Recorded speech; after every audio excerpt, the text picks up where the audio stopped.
Welcome to another 21 Hats Dashboard. I'm Loren Feldman. I'm here with Gene Marks to talk about the things we think business owners should be following this week. Welcome, Gene. Hello, Loren. How are you? Great. Great to have you here as always. Gene, as usual, you've been writing and talking about stuff that matters to business owners. This week, I want to start by talking about the economy. Like everyone else, and we've talked about this before, I've kind of been expecting this recession to hit for quite some time. And wondering, where's the recession? Right? I mean, it's not like I want it, but they keep promising. But then, as time went on, I began to think, well, maybe not. Maybe there won't be a recession. And then we had that January jobs report with 500,000 jobs created. And at that point, I said, that's it. I'm done looking for a recession. But oddly enough, in the weeks since then, I've been hearing from quite a few business owners, small business owners, that they've started to have to lay a few people off. No particular region or industry, but pretty widespread across the country. Of course, it's, the people I talk, it's much too small a sample to be statistically meaningful, but it's not too small to justify asking a question on a podcast. Sure. I'm wondering, what are you hearing from your clients? Is it just me, or are you hearing this too? No, I can tell you exactly what I'm hearing and what I'm seeing because, up until, a month ago, I was running around the country, speaking to, business groups and associations in different industries all over, the country. And, what I found is yet another example of the impact of the pandemic, because the pandemic fucked everything up, supply chain, inflation went up so much the first 6 months and then dropped the last 6 months. It just threw a lot of economic stuff out of whack because the world was out of whack. And in this country, people were saying is there a recession? Is there a recession? The answer is it depends. It just kind of depends on what industry you're in. Like the tech industry is in a recession right now. I mean, housing. Yeah. Housing and construction is in a recession right now. Manufacturing, when you look at the Institute of Supply Managers, Purchasing Managers Index, manufacturing right now is in negative growth in this country. It is also experiencing recessionary times. Some financial services firms, like mortgage firms that are connected to real estate, they've been in a recession. So, meanwhile, services industry have been crushing it. Travel has been recovering. 500,000 jobs. Yeah, 500,000. And a lot of them are in retail and they're in restaurants because they've been having a strong recovery as well. So it depends. You can't just say is America in a recession? It kind of depends. But here's what I do. What does concern me? Well, actually, first, before I tell you what concerns me, I will just to speak to your experience of people laying people off. I've actually seen a couple of my clients do the same thing, but what they're doing is they're copycatting corporate America, because a lot of the big corporations are using a recession, quote unquote, as a cover to trim the fat. They've had lots of extra and excess employees that they've overhired over the past couple of years. And, the first ones to go are those quiet quitters and those other morons who are talking out about their, complaining about their employers or shitting on their companies on social media. They're out. And even Facebook, for example, top to bottom is looking at, unless you're producing or generating return on investment, you're going to be out as well, they announced. So a lot of companies are doing that. I think some of my smaller clients are doing the same. I had a client that just laid off 30 people. They have a workforce of about 150 because they just took a hard look at it. And they were like, these 30 people are just not very productive and they weren't working in, really profitable product lines for us. So, we're just going to get rid of them. There are people, we're cutting the fat. So, I've seen that. You could do that at any time, but somehow when everybody else is laying people off, or not everybody, but when there are a lot of layoffs, it feels a little bit, it's like raising your prices. It's a lot easier to raise your prices during an inflationary period. 100%. And you've got a good story to tell because you're like, it's a recession. That's why. I mean, it's not like we're doing bad, but it's a recession. So, we just have to take those kinds of precautions. What's worrying me right now, and I don't think it's nothing like a panic or a catastrophic thing, but I'm looking at the numbers of consumer spending, consumer wealth, credit card debt is skyrocketing. All that household wealth that was built up during the pandemic is coming down precipitously. Wages are not keeping up with inflation. So I'm concerned that there will be some, significant drop-offs in demand and spending. And in the end, Loren, everything every one of my clients do and every small business does, in the end, it ends up in the hands of the consumer somewhere. So if the consumer, slows down their spending and their buying, that's just going to have an impact on the economy across the board. And that I can see that happening sometime this year. This is not 2009 where we have like a housing bubble or something like that, but would not surprise me to see that kind of a slowdown sometime this year. I think it's frustrating for a lot of businesses who it's kind of been stop and go for a while. People who are trying to decide whether to invest in something, whether to hire more people. Their numbers look pretty good, but they turn on the TV and all they hear about is higher interest rates, inflation, possible recession, and it just adds to the confusion. Are you seeing that among your clients? Yeah, I mean, I've seen that every year that I've been in business. Okay. It's never a certainty. There's no guarantees. You're always taking a risk and a gamble when you're hiring, people. Yeah, it's funny when you look back in retrospect, it all looks crystal clear. Right, exactly right. But forward, it's always uncertain. I mean, if there is any word that I have heard more of in the past 25 years is uncertainty, and you think to yourself, well, things are so certain, it wouldn't be so hard to run a business, everything is always uncertain and people are taking bets on things all the time and trying to, some are paying off and some don't pay off. I think to me, it's a confidence thing. They talk about the 11 million jobs that are open right now and that a lot of small businesses are still hiring and looking for people. Because I do think that when I just speaking on behalf of my clients, if you find a good person to do something, people look business owners, clients I have look very, what's the word for it? Black and white at prospective employees and be like, I don't care what that person costs. I can make money if I have this person working for me, because this person's really good. So whatever the economy is doing, I want that good person to be part of this company. And business owners, smart ones that I know, they'll pay for talent. They really will if they know they can make money off them. Well, especially coming through a period of a labor shortage like we have. Correct. So they're out there and, we're never going to have the end of these labor shortage issues. These are always going to go on for a while unless they fix immigration, which is not going to happen anytime soon. So it's just something we're going to have to deal with. All right. Next topic. You did a podcast recently in which you talked about, speaking of hiring, a survey that attempted to determine what Gen Z values most in a job. And the answer apparently is not the actual job. Tell us about that. Well, it's the people, right? It's funny about Gen Z workers. People have this weird view about them. First of all, just taking a step back, there was another survey that I'm doing another podcast on. Sometime in the next week or so it'll be out. But it was a survey, spoiler alert, that all those people that were part of the Great Resignation there's now the Great Regret. There's like this. Well, not all of them, but yeah, not all of them, but a huge amount of people in this survey said that they made a mistake. They should have stayed at their job. And the biggest demographic that said that were Gen Zers. Interesting. And the Gen Zers are, maybe we'll talk about that more in detail, another week, but the Gen Zers, I mean, these are young people, right? I mean, you and I have kids that are in their 20s. So we know, they're morons when they're that age. And we get that. At least my kids are. So, when they're that, they make mistakes. But there's one thing that, people don't realize about that generation is as much as they like the flexibility, they want people around them. You know what I mean? Like they want to come in the office. They like being, managed. They like having social. They like having an office culture. Gen Z people really want that and they need it, particularly at that age, Well, one thing that's been said about them a lot is that they're also looking for meaning. They want to do something that matters to them. Is that part of this?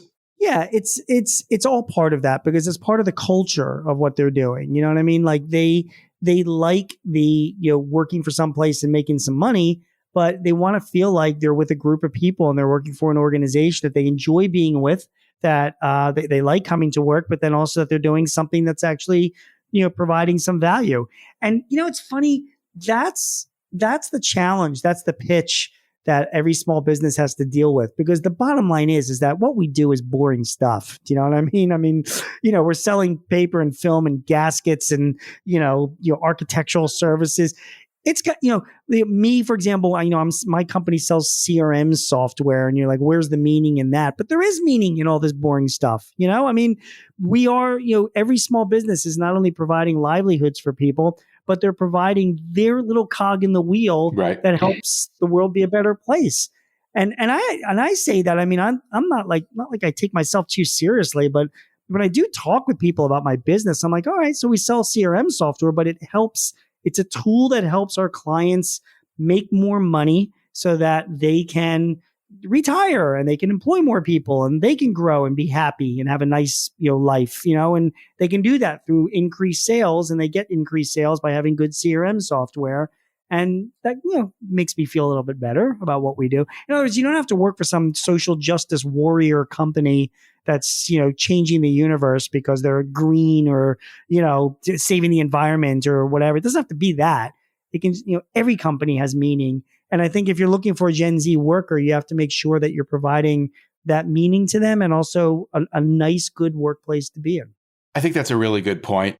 Have you tailored your job descriptions to try to tap into that? No. Maybe I should. Well, I think there's something to sell there. What you just described is a very different life than going to work for Salesforce or something like that. Really funny that you say that, Loren, because I just hired a guy back in December and it's been a disaster. He's an employee. And I'm going to have to let him go next week, okay? Just for many different reasons. And that's a whole other conversation we can have. I'm happy to have at another point in time. But I've got a backup. Like, I hired him over somebody. It was like neck and neck. And I went back to the second choice person to talk to him, who they were great. And that person is actually going to be coming on board. My second, that I passed over back in December is still available. And when I was talking to this second person on the phone just yesterday, I was giving him the whole meaning thing, just like I was saying, like, the value that we provide, and that because he was a younger guy, which was one of my reservations. And I found myself saying that it wasn't in my job description. And the fact that you bring that up is 100% right. I should have that in my job description more. I think we as business owners all have to look at ourselves in the mirror and say, listen, what we do really does have meaning. It is making the world a better place. It's not sexy or exciting, but it is. If we didn't do what we do, other people would suffer. I think that's an important thing to get out when you're recruiting new people as well, that what we do is important to the world. Interesting. That's a really great situation, a great anecdote to describe exactly what we were talking about.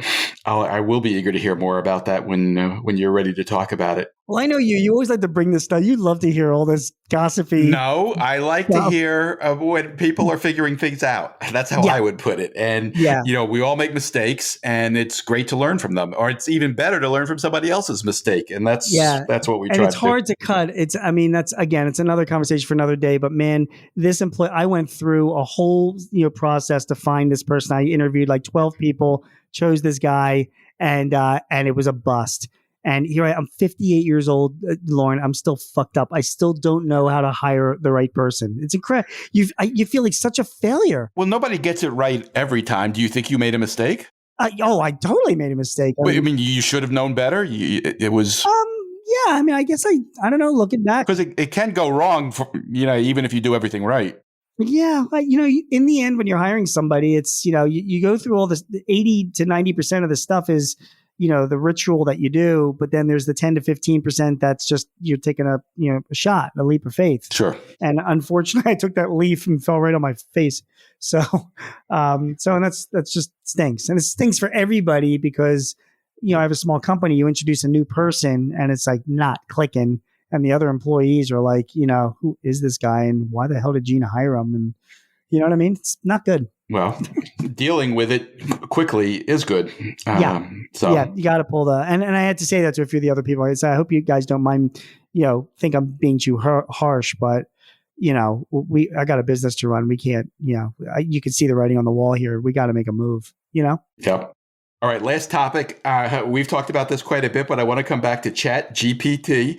Yay! You recently wrote a piece listing the myths of ChatGPT. One of which I was particularly struck by, which the myth that it will replace Google. Is it? I'm not sure anybody really thought it was going to replace Google, but there is a lot of talk that it could completely change search. Is that what you're referring to? Yeah, first of all, I have so much. I'm going to be writing about ChatGPT again because you know what I think it is? It's like I'm watching ChatGPT. There's the pros and cons when you look at it with big tech. It's completely going to disrupt search. I mean, we know that already. I mean, it is it's already on Bing. There is a new release of Microsoft's Bing that's out just in limited for certain audience to test. But it's like no longer do you have that single line, search line. It's like a big, message box that you search. You can type in like, whatever you want, and it will give you results in web pages, and it will give you results in like conversational AI because it's using ChatGPT's, underlying technology to do that. So it's really going to have a huge impact on search. And Google then just, last week introduced their competitor called Bard. So that's going to be out there. And Microsoft, back to them, they're already incorporating it in Teams. So you can buy a premium edition of Teams, and as you're using it, it will transcribe your meeting and organize files and videos from just all automatically based on the conversation of your meeting with action items and everything like that.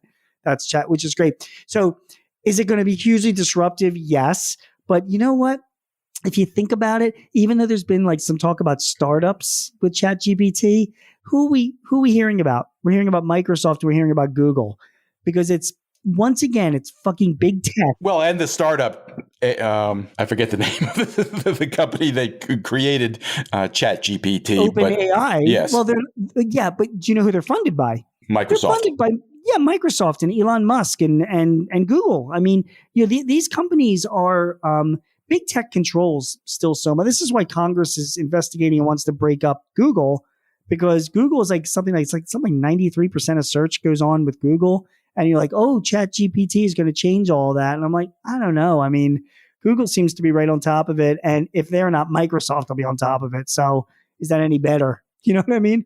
So, having said that, it is going to have some big impact. Well, I wonder what that impact will be for business owners. In particular, I saw this question raised. Actually, it was raised by someone on our podcast, Sarah Siegel, who asked the question, what about all the people who've been investing in SEO so that they will turn up in traditional searches?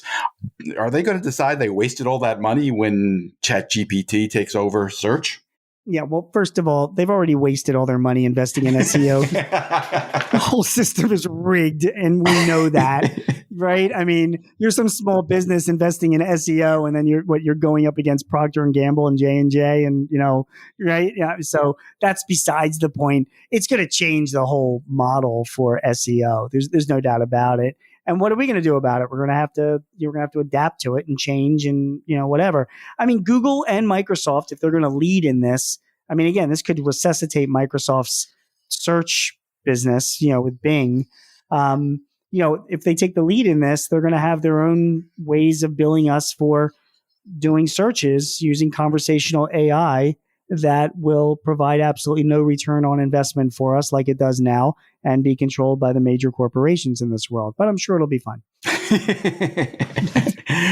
it's not a monopoly or anything. Right. Or anything. I went to some conference. It was right before COVID, and it was done by like this well-known search firm. And it was this big conference, and they had all these big speakers that came up who were like did I ever tell you about this? They were in charge of content and search for their companies. They're big agencies, big, Fortune 500 firms. These were like the people and they were sharing what they knew, for the audience about getting found online and how to succeed and whatever. And they didn't know shit. Every single one of these people were like, well, we're just trying to figure out what Google wants. So we're trying this and we're trying that, we're trying the other. And I don't know. And then we spend a bunch of money, and Google tells me that a bunch of people clicked on it, but it's weird because, there's nobody came to my website. You know what I mean? So it's like this whole fucked up world that, and these are the big companies that are investing in it and they're clueless about it. So none of that's going to change when ChatGPT matures into some type of search engine product that we're going to be using. It's going to be the same stuff. Just as confusing. Yep. Just as confusing and just as rigged against small businesses. There's no doubt about that. All right. On that happy note, let me ask you. View of the world. Aside from your weekly piece on ChatGPT, are you working on anything else we should know about? Yeah, what am I working on this week? I have a bunch of stuff. I'm gonna write for the Inquirer about the World Trade Center, which is a network of World Trade Centers around the country that provide unbelievable free services for businesses looking to do work overseas.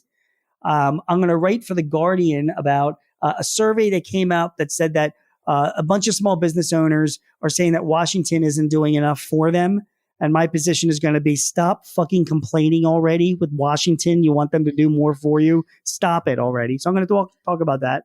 And then I'm also going to work on, I got some tax advice I want to give an entrepreneur, some tax numbers that we all need to be aware of. And I'm going to go back to ChatGPT for Forbes because I've been making a list. I've got like 30 or 40 specific individual uses for ChatGPT in your business, like a list of them. You can use it to do these things right now? Yes. So I'm going to list them out so you can actually start doing that. So I suspect we will talk about that in the future. Yeah, that's right. And then I've got, let me see, my prescription for Adderall needs to be refilled. So I'll be all set by Monday to get working on all of those pieces. All right. Gene Marks is a CPA who writes weekly on small business for The Guardian, The Hill, The Philadelphia Inquirer, The Washington Times, The Chicago Daily Herald, Forbes, and Entrepreneur. The Daily Herald in Chicago. You can also hear him on ABC Radio's Eye on the World with John Batchelor. Gene hosts 2 small business podcasts with Paychex Corporation and The Hartford. Thank you, Gene. Thank you, Loren. And before we go, I just do want to say I want to be. The Daily Herald was founded in 1871. Really? Just want you to know that. Yeah, it is one of the oldest papers in the country, and it's one of the 3 papers in Chicago. Of course, the Tribune, the Sun-Times. Why have I only heard of the other 2? Because you just don't get out enough. That's the reason why. That's clearly true. And you're a snob. You've worked for the New York Times, so you don't want to know anything else, right? Gene, thank you very much. Always a pleasure. We will see you again soon. Look forward to it. Take care.